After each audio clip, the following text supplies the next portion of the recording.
Apparently there was a big brouhaha at the number 5 last night. A couple of drunk guys decided to fight 6 policemen. At morning parade, Sergeant Steinkamp updates his squad. But there's also some personal business to attend to. Tim's bachelor party is the last item on today's agenda. Tim, I just want to recite something that you may hear this weekend. I'm arresting you for an indecent act. And I need to inform you that you have the right to retain instruct counsel in private without delay. Ron's convinced someone's going to get arrested. Somebody usually does. It'll probably be him. What's his track record?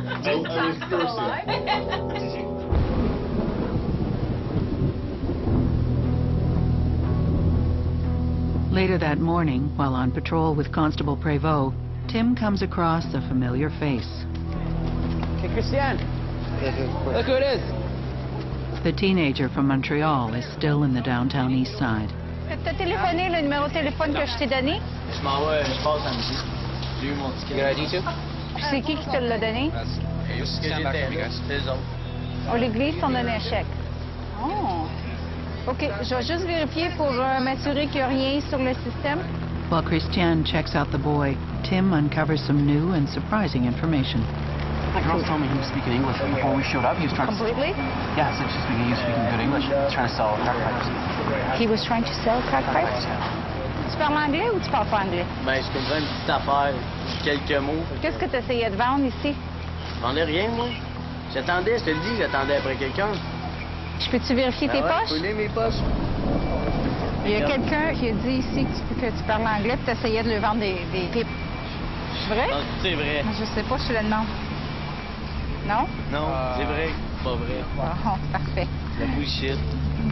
With no legal authority to force the boy out of the neighborhood, once again, Christiane can only offer some sound advice. Il n'y a aucune raison pour toi de te tenir avec ces gens-là. Je te dis pas que c'est des mauvaises personnes, sauf qu'ils ont pris des mauvaises décisions dans leur vie, puis je veux pas que ça t'arrive.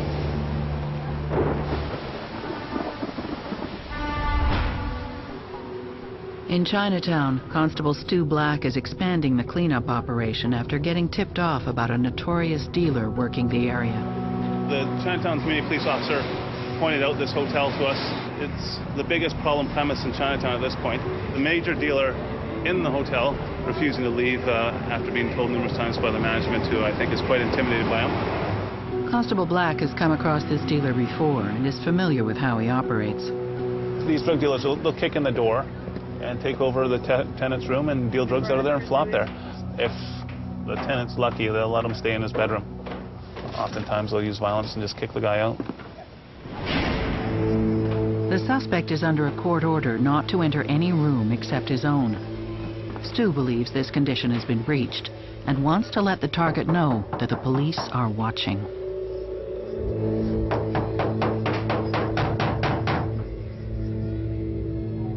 The police! Come on!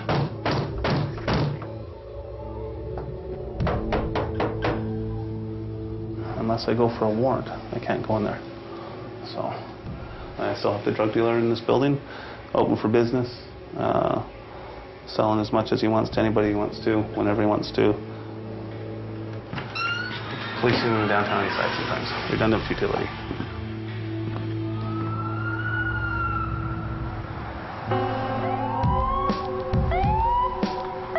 Constables Tim Russell and Marina Trenkel have received new information about the missing 16-year-old girl. She was spotted entering the apartment of a convicted drug dealer she's under court order not to see. Hey, Chris. It's Constable Russell. I need to speak with you. You're not in trouble. You're not going to jail. What's going on? Not much. Is she here right now? Yeah. Can I speak to her? Can I talk to you outside? Just talk with my partner. Put your hands behind your back for me. Right now? Okay. Basically, you have no contact with this gentleman, and you are breaching that. We'll, okay, let's go.